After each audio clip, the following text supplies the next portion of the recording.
কিছু কিছু কাজ আগে ভাগে সেরে রাখা ভালো।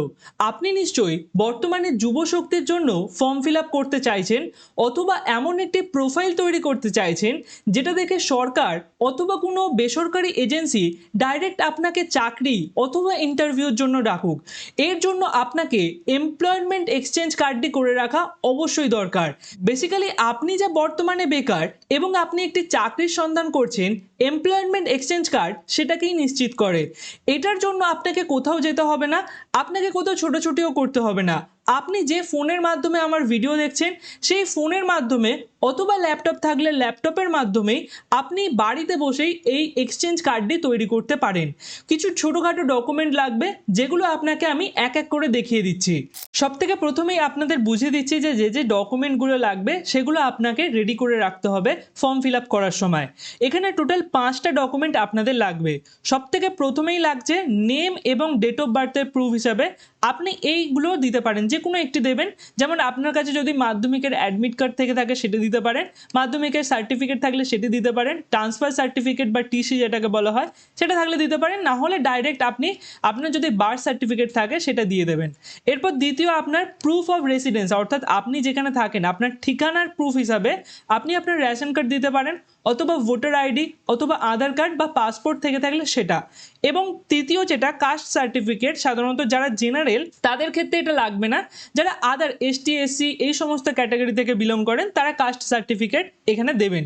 চতুর্থ হচ্ছে আপনি যদি ফিজিক্যালি চ্যালেঞ্জড পারসন হন তো সেক্ষেত্রে আপনাকে তারও এখানে প্রুফ দিতে হবে।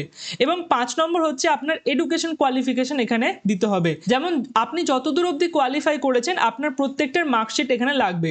যদি আপনি মাধ্যমিক পর্যন্ত পড়েন মাধ্যমিকের মার্কশিট, যদি আপনি গ্র্যাজুয়েশন পর্যন্ত কমপ্লিট করেন তাহলে গ্র্যাজুয়েশন পর্যন্ত আপনাকে এখানে মার্কশিট দিতে হবে। ঠিক আছে? তো এই যে ডকুমেন্টগুলো আছে এগুলো আপনাকে অবশ্যই এখানে আগে থেকে রেডি করে রাখতে হবে। এবং এখানে একটা সাইজ মেনশন করে দেওয়া হয়েছে যেটা হচ্ছে 20 থেকে 100 কেবির মধ্যে। এই যে সাইজটা সেটা আপনি কিভাবে করবেন সেটা আমি আপনাদের বুঝিয়ে দিচ্ছি। প্রথমেই আপনি এই ডকুমেন্টগুলোকে ফোন থেকে খুব ভালোভাবে ক্লিয়ারলি ফটো তুলে নিন। দেখুন আমি এখানে সমস্ত ডকুমেন্ট এখানে ডাউনলোড করে নিয়েছি। আপনারাও ঠিক একইভাবে এরকমভাবে ডকুমেন্টগুলোকে এক জায়গায় করে নেবেন এবং এগুলো পিডিএফ ফরম্যাটেও রাখতে পারেন, কিংবা আপনি যেরকম ফটো তুলেছেন ফোন থেকে সেরকমও রাখতে পারেন। এখানে আমি দুটো জিনিস বলতে ভুলে গেছি, একটা হচ্ছে আপনার সিভি অর্থাৎ আপনার বায়োডেটাটিও লাগবে, এবং তার সাথে আপনার যে ফটো পাসপোর্ট সাইজ ফটো সেটাও কিন্তু লাগবে। তো এই দুটো জিনিসও আপনি রেডি করে নেবেন। এবং সিভিটা খুব ইজিলি আপনি ওয়েবসাইট থেকে রেডি করতে পারেন, আপনাদের দেখিয়ে দিচ্ছি। এর জন্য আপনি যে কোনো একটি ব্রাউজার খুলে নেবেন, এখানে সার্চ করবেন মেক সিভি অনলাইন বলে, এবং এখান থেকে প্রথম যে লিঙ্কটা আছে সেটা খুলে নেবেন। অবশ্য আমি এই সমস্ত লিঙ্ক আপনাদের ডেসক্রিপশন বক্সে দিয়ে দেবো, তো আপনি সেখান থেকে গিয়ে স্টেপ বাই স্টেপ করে নিতে পারেন। এরপর এখান থেকে ক্রিয়েট সিভি অপশানে ক্লিক করবেন। এখান থেকে ক্লিক করলে আপনি আপনার যদি আগের কোনো সিভি থেকে থাকে সেটা ইম্পোর্ট করতে পারেন, কিংবা আপনি একদম প্রথম থেকে করতে পারেন। তো আমি ক্রিয়েট ফ্রম স্ক্র্যাচ থেকে এখানে ক্লিক করব। এরপর এখান থেকে আমার কাছে পরপর সমস্ত স্টেপ খুলে যাবে, আমার ফটো অ্যাড করার, আমার ফার্স্ট নাম লাস্ট নাম এই সমস্ত কিছু আমি এখানে অ্যাড করতে পারবো, এবং এখান থেকে আমি টেমপ্লেটও চেঞ্জ করতে পারবো। তো এক এক করে আপনি এখান থেকে এই প্রত্যেকটা 5টা স্টেপ না 6টা স্টেপ আছে এগুলো কমপ্লিট করে আপনার সিভিটাকে তৈরি করে নেবেন। এরপর আপনি ইমেজ কম্প্রেস করার জন্য এখানে সার্চ করবেন ইমেজ কম্প্রেসার 100 কেবি, এরকম লিখে সার্চ করবেন। এখান থেকে প্রথম যে ওয়েবসাইটটা আছে সেটা আপনি খুলে নেবেন, লিঙ্ক নিচে আমি দিয়ে দিয়েছি, সেখান থেকেও আপনি করতে পারেন। এখান থেকে আপনি আপনার যে ইমেজটা আছে সেটা চুজ করে নেবেন, যে ইমেজটা আপনি কম্প্রেস করতে চান। যেমন আপনাদের একটি করে দেখাচ্ছে, যেমন এখান থেকে আমি আমার ইমেজটাকে সিলেক্ট করে নিয়েছি। এখান থেকে এটাকে ওপেন করব। এখানে আপনি সাইজ মেনশন করবেন কত আছে, যেহেতু ওখানে 20 থেকে 200 কেবি পর্যন্ত বলেছে তো আপনি এখানে সেই অনুযায়ী সাইজ লিখে নেবেন। এবং এখান থেকে কম্প্রেস অপশানে ক্লিক করলেই আপনার ফটোটি কম্প্রেস হয়ে যাবে, এবং এখান থেকে আপনি ডাউনলোড অপশানে ক্লিক করে ডাউনলোড করে নেবেন। এরকম করে এক এক করে আপনার যে ডকুমেন্টগুলো আছে সেগুলোকে কম্প্রেস করে ডাউনলোড করে রাখবেন। এবার আমরা তাহলে এক এক করে এমপ্লয়মেন্ট এক্সচেঞ্জ কার্ডের জন্য অ্যাপ্লাই করি। প্রথমেই আপনি এখানে সার্চ করুন এমপ্লয়মেন্ট ব্যাংক। এটা সার্চ করলে আপনার কাছে এই ওয়েবসাইটটা প্রথমেই চলে আসবে, এর ওপরে আপনি ক্লিক করে দিন। এরপর আপনার কাছে এই পেজটি চলে আসবে, একই স্টেপ আপনার ফোনের মাধ্যমেও একই পেজ দেখাবে। এখান থেকে আপনি দুটো অপশন আছে, একটা হচ্ছে লগ ইন আর একটা হচ্ছে নিউ এনরোলমেন্ট জব সিকার। তো এখান থেকে আপনি ক্লিক করে দেবেন। এখানে নিউ এনরোলমেন্ট জব সিকারে ক্লিক করলে আপনি একটুখানি নিচে নামবেন, এখানে অনেকটা টার্ম অ্যান্ড কন্ডিশন দেওয়া আছে। এখান থেকে আই হ্যাভ রিড এই যে অপশানটা আছে এটাতে চেক করবেন এবং এখানে অ্যাকসেপ্ট অ্যান্ড কন্টিনিউ অপশানে ক্লিক করে দেবেন। যেই আপনি এখানে ক্লিক করবেন আপনার কাছে পরের পেজটা খুলে যাবে। এখানে দেখুন আপনাকে যেগুলো বললাম প্রথমেই এখানে মেনশন করে দেওয়া আছে যে জিনিসগুলো যে ডকুমেন্টগুলো এখানে লাগবে। এরপর আপনি একটুখানি স্ক্রল করে নিচে আসবেন, এক এক করে আপনি এখানে আপনার নাম, আপনার বাবার নাম এবং খেয়াল রাখবেন যেগুলোতে এরকম স্টার মার্ক করা আছে লাল কালারের সেগুলো আপনাকে কম্পালসারি দিতেই হবে, ঠিক আছে? তো আপনি সেগুলো দিয়ে দেবেন এবং যেখানে যেখানে স্টার মার্ক করা নেই সেগুলো আপনি ছেড়েও রাখতে পারেন। প্রথমে আমি পার্সোনাল ইনফরমেশনে এক এক করে প্রথমে আমার নাম লিখলাম, আমার বাবার নাম লিখলাম। এখানে যদি আপনার স্ত্রী বা স্বামী থেকে থাকে তাহলে সেক্ষেত্রে আপনি এখানে নাম দেবেন এবং যদি আনম্যারিড হয়ে থাকেন আপনি তাহলে এটা ছেড়ে রাখবেন। একটুখানি নিচে নামবেন, এখান থেকে আপনার লিঙ্গটি চুজ করে নেবেন, যেমন আমার ক্ষেত্রে মেল। এখানে কাস্ট চুজ করবেন যেমন জেনারেল এবং এখান থেকে আপনি আপনার ধর্মটি চুজ করে নেবেন। তারপর একটুখানি স্ক্রল করে নিচে নামবেন, এখান থেকে আপনার ম্যারিটাল স্ট্যাটাস অর্থাৎ আপনার বিবাহিক এখন সম্পর্ক কি, তো আমার ক্ষেত্রে আনম্যারিড। এখান থেকে আপনি আপনার ডেট অফ বার্থটি এক এক করে চুজ করে নেবেন। এরপর এখানে আপনি যদি প্রতিবন্ধী হয়ে থাকেন তাহলে এখানে ইয়েস করবেন, না হলে নোই থাকতে দেবেন। এখানে যদি আপনি আগে সৈনিক থেকে থাকেন তাহলে সেক্ষেত্রে ইয়েস করবেন, না হলে নোই রাখতে দেবেন। একটুখানি স্ক্রল করে ওপরে চলে আসবেন, এখানে পোস্টাল অ্যাড্রেস অর্থাৎ আপনার পুরো ঠিকানাটা ক্যাপিটালে এখানে দিয়ে দেবেন, ক্যাপিটাল লেটারে। এরপর এখান থেকে আপনার স্টেটটি এখানে লেখাই থাকবে, আপনার ডিস্ট্রিক্টটি এখান থেকে আপনি চুজ করে নেবেন। তারপরে এখান থেকে আপনার সাব ডিভিশন যেটা আছে সেটাকে চুজ করে নিতে হবে, যেমন আমার ক্ষেত্রে হাওড়া, তো আমি এখানে হাওড়া চুজ করলাম। এখান থেকে আপনার পিনকোডটি দেবেন, এখান থেকে আপনার এক্সচেঞ্জ অফিস অর্থাৎ আপনি যে অফিসের আন্ডারে আপনার নামটি রেজিস্টার করতে চাইছেন সেটা এখান থেকে আপনি সিলেক্ট করে নেবেন। আপনি এখানে আলাদা ডিস্ট্রিক্ট চুজ করলে এখান থেকে আপনার আলাদা আলাদা নাম আসবে, তবে এখানে আপনার যে পার্মানেন্ট ঠিকানা আপনি যেখানে থাকেন সেই ডিস্ট্রিক্টটি চুজ করে এখান থেকে আপনি সিলেক্ট করে নেবেন। এরপর এখান থেকে আপনার মোবাইল নাম্বারটা দেবেন। এরপর একটুখানি নিচে নামে এখান থেকে আপনার ইমেল অ্যাড্রেসটি দিতেও পারেন, নাও দিতে পারেন, স্টার মার্ক করা নেই। এখান থেকে আপনার আধার কার্ড নাম্বারটা দিয়ে দেবেন এবং একটুখানি নিচে আসবেন, এখান থেকে এবার আপনার এডুকেশন ডিটেলসগুলোকে ফিল আপ করতে হবে। সবথেকে প্রথমে আপনি কিসে পাস করেছেন, সবথেকে বেসিক যেটা যেমন ম্যাট্রিক পাস, তো সেটা সিলেক্ট করবেন। এবার আপনি কোথা থেকে করেছেন সেটা এখান থেকে স্ক্রল করে সিলেক্ট করে নেবেন, যেমন আমার ক্ষেত্রে হচ্ছে West Bengal board of secondary education, এটা সিলেক্ট করলাম। এরপর এখান থেকে আপনার পাসিং ইয়ারটি দেবেন এবং আপনি কত পার্সেন্ট মার্কস পেয়েছেন মাধ্যমিকে সেটা দিয়ে দেবেন।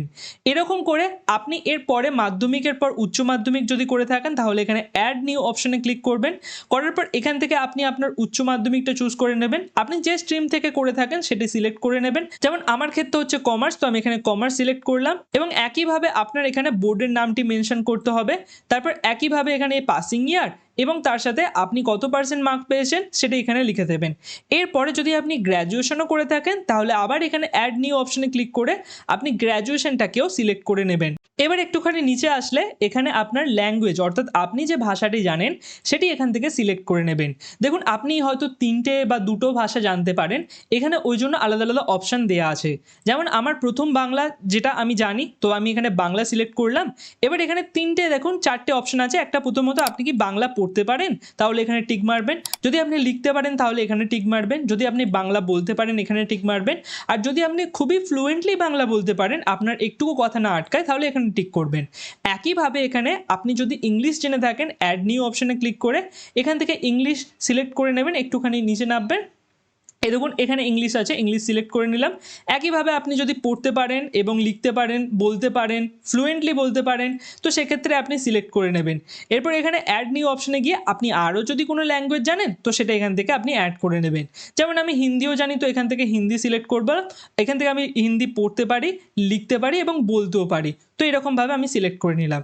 এরপর একটুখানি নিচে নামবো, এখান থেকে আপনার ফিজিক্যাল যে মেজারমেন্ট অর্থাৎ আপনার হাইট কত সেটা এখানে আপনাকে সিএম অর্থাৎ সেন্টিমিটারে দিতে হবে, আপনার ওয়েট কত আপনার ওজনটাকে কেজিতে দিতে হবে এবং আপনার চেস্ট সাইজ যদি আপনি জেনে থাকেন তাহলে সেটি আপনি এখানে দেবেন। দেখুন এখানে কোনো রকমের স্টার করা নেই, তো এগুলো দিতেও পারেন নাও দিতে পারেন, অসুবিধা নেই। দেখুন যেমনটা আমি এখানে বসিয়ে দিয়েছি সিএম, কেজি এবং সিএমএ।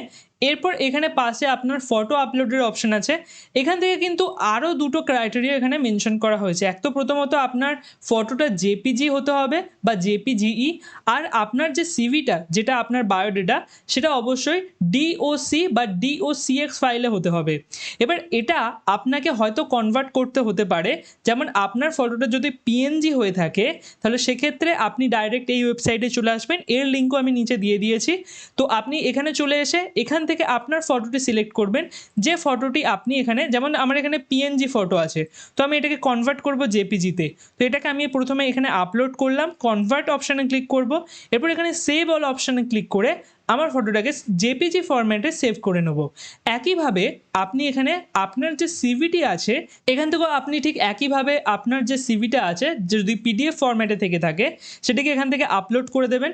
আপলোড হয়ে যাওয়ার পর এখানে একটু প্রসেসিং নেবে, তারপর আপনি এখান থেকে ডাউনলোড অপশানে ক্লিক করলেই আপনার যে সিভিটা আছে সেটা পিডিএফ ফরম্যাটে ছিল কিন্তু এখানে ডিওসিএক্স ফরম্যাটে চেঞ্জ হয়ে যাবে। তারপর আপনি এখানে এটাকে সেভ করে নেবেন এবং এর ফাইলের সাইজটা অনেকটাই কমে যাবে, যেটা এখানে মেনশন করা হয়েছে 200 কেবি। তো এরকমভাবে এবার আপনি এক এক করে ফটোটাকে এবং আপনার সিভিটাকে আপলোড করে দেবেন। এরপর একটুখানি নিচে নামলে এখান থেকে দেখুন এক্সপিরিয়েন্স ডিটেলস আছে, যেটা আপনি এখানে দিতে পারেন নাও দিতে পারেন। যদি আপনার এক্সপিরিয়েন্স থেকে থাকলে তাহলে আপনি এখানে দেবেন, আর না থাকলে না দেবেন।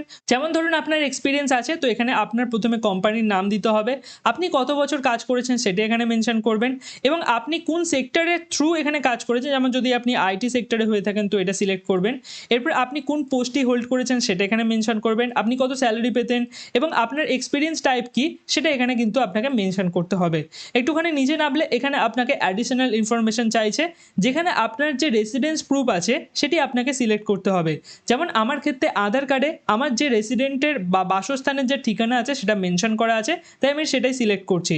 আপনার ক্ষেত্রে যেখানে আপনার পুরো ঠিকানাটা মেনশন করা থাকবে সেটাই সিলেক্ট করবেন। এরপর এখানে আপনার যে আধার কার্ডের নাম্বার বা আপনি ধরুন অন্য কোনো ডকুমেন্ট এখান থেকে সিলেক্ট করেছেন সেই যে নাম্বারটা সেটা এখানে মেনশন করে দেবেন। এরপর আপনি কি অন্য কোনো জায়গায় রিলোকেট করতে চাইছেন, যেমন এখানে 4টি অপশন আছে। প্রথমত আপনি যদি ডিসাইড না করতে পারছেন তাহলে এখানে নো রাখবেন, এবং আপনি যদি চান যে হ্যাঁ আপনার স্টেটের মধ্যেই মানে আপনার রাজ্যের মধ্যেই আপনি কাজ চাইছেন তো সেক্ষেত্রে এখানে উইদিন স্টেট সিলেক্ট করবেন, এবং আপনি যদি আপনার দেশের মধ্যে কাজ করতে চাইছেন অন্য কোনো রাজ্যও হতে পারে তাহলে সেক্ষেত্রে এটাতে ক্লিক করবেন, আর আপনি যদি বাইরে গিয়ে কাজ করতে চান তাহলে এটা সিলেক্ট করে নেবেন। এবং এখান থেকে আপনি তারপর নিচে দেখবেন বিপিএল অর্থাৎ বিলো পভার্টি লেভেল আপনার যদি রেশন কার্ড হয়ে থাকে তাহলে সেক্ষেত্রে আপনি এখানে ইয়েস করবেন, আর না হলে এখানে নোই রাখতে দেবেন। এখানে অ্যাডিশনাল ইনফরমেশনে আপনাকে কোনো কিছু দেওয়ার মেনশন করার দরকার পড়বে না। যদি আপনার ক্ষেত্রে কোনো অ্যাডিশনাল ইনফরমেশন দেওয়ার থাকে তো আপনি সেটা এখানে এক্সট্রা করে মেনশন করতে পারেন। এরপর এখানে আপনি যে ক্যাপচারটি দেখতে পাচ্ছেন সেটা ফিল আপ করে দেবেন, তারপর আই হ্যাভ রিড এই অপশানটি চেক করবেন, আই হ্যাভ ডিক্লিয়ার্ড এই অপশানটিতে চেক করবেন, তারপর সাবমিট অপশানে ক্লিক করে দেবেন। এরপর আপনার কাছে এই পেজটি খুলে যাবে। একটুখানি স্ক্রল করে আপনি যদি নিচে নামেন আপনার এখন অবধি যে যে ডাটাগুলি দিয়েছিলেন সেগুলো এখানে আপনাকে দেখিয়ে দেবে। এরপর আপনি একটুখানি নিচে নামবেন, এখান থেকে আপনার যে ডকুমেন্টগুলো আছে সেগুলো আপনাকে আপলোড করতে হবে। যেমন নেম, ডেট অফ বার্থের জন্য যদি আপনি মাধ্যমিকের অ্যাডমিট বা এরকম কিছু আপনি ফটো তুলে রাখেন তাহলে সেটাকে আপনি আপলোড করবেন, যেগুলো আমি ভিডিও শুরুতেই বলে দিয়েছিলাম। এরপর এখান থেকে আধার কার্ড আপলোড করবেন এবং তারপর এখান থেকে গ্র্যাজুয়েশন সার্টিফিকেট আপলোড করবেন। তো আমি আপনাকে এক এক করে দেখাচ্ছি। এখানে প্রথমে আপনি চুজ অপশানে ক্লিক করবেন, এখান থেকে আপনার যে মাধ্যমিকের মার্কশিটটা আছে সেটা চুজ করে নেবেন। এরপর এখানে ওপেন অপশানে ক্লিক করলে এখানে চলে আসবে। এরপর এখানে আপনি আপলোড অপশানে ক্লিক করে এটাকে আপলোড করে দেবেন। আপলোড করে দিলেই এখানে আপনার যে ফাইলটা আছে সেটা আপলোড হয়ে যাবে। এখানে দেখুন ভিউ ফাইল বলে আপনার কাছে অপশান চলে আসবে। একইভাবে আধার কার্ডটি এখান থেকে আপনি চুজ করে নেবেন, যেমন আমি এখানে আধার কার্ডটি এখান থেকে চুজ করে আপলোড করে দিচ্ছি। এরপর এখানে আপলোড অপশানে ক্লিক করব। দেখুন এখানেও ভিউ ফাইল অপশানটি চলে এসছে। একইভাবে আমি এখানে গ্র্যাজুয়েশনের যে সার্টিফিকেট আছে সেটাও আপলোড করব। এরপর এখানে এইচএসের সার্টিফিকেটটা এখান থেকে চুজ করে আপলোড করে দেবো। দেখুন এতগুলো আপলোড হয়ে গেছে। এরপর আমার যে মাধ্যমিকের যেটা লাস্ট আছে সেটা এখান থেকে চুজ করব, তারপর এখানে আপলোড অপশানে ক্লিক করব। আপলোড অপশানে ক্লিক করলে এখান থেকে এরকম আপনার এই পেজটি রিলোড হবে। রিলোড হওয়ার পর এখান থেকে দেখুন সবগুলো আমার এখানে আপলোড হয়ে গেছে। আপনি পারলে একবার চেক করে নিতে পারেন, যদি আপনি কোথাও কিছু ভুল আপলোড করে থাকেন সেটাকে আপনি চেঞ্জ করে নিতে পারবেন। এরপর এখানে আপনি সাবমিট অপশানে ক্লিক করবেন। সাবমিট অপশানে ক্লিক করলে এখান থেকে আপনার কাছে এই পপ আপটি চলে আসবে। এখানে আপনি ওকে করবেন। ওকে করার পর এখানে আপনার পেজটি রিলোড নেবে। নেওয়ার পর এখানে আপনার যে পেজটি আছে সেটা আপলোড হয়ে যাবে। তো দেখুন আমার এক্ষেত্রে সমস্ত কিছু আপলোড হয়ে গেছে এবং এখানে আমার যে দেখুন এখানে এনরোলমেন্ট সেটা কিন্তু কমপ্লিট হয়ে গেছে। এখানে পুরোপুরি প্রসেসটা দেখাচ্ছে। কিছুদিনের মধ্যে আপনার এখানে আপনার ফোন নাম্বারের মধ্যে একটি মেসেজ চলে আসবে, যেখানে মেনশন করা থাকবে আপনার আইডি এবং পাসওয়ার্ডটা। এখান থেকে চাইলে আপনি এটাকে প্রিন্ট পেজ অপশনে ক্লিক করে এখান থেকে সেটাকে প্রিন্ট করে নিতে পারেন। প্রিন্ট পেজ অপশনে ক্লিক করলে এখান থেকে এরকম একটা পেজ খুলে যাবে, যেটা একটুখানি টাইম নেবে। তারপর এখান থেকে আপনি সেভ অপশনে ক্লিক করে এটাকে সেভ করে নেবেন পিডিএফ হিসাবে।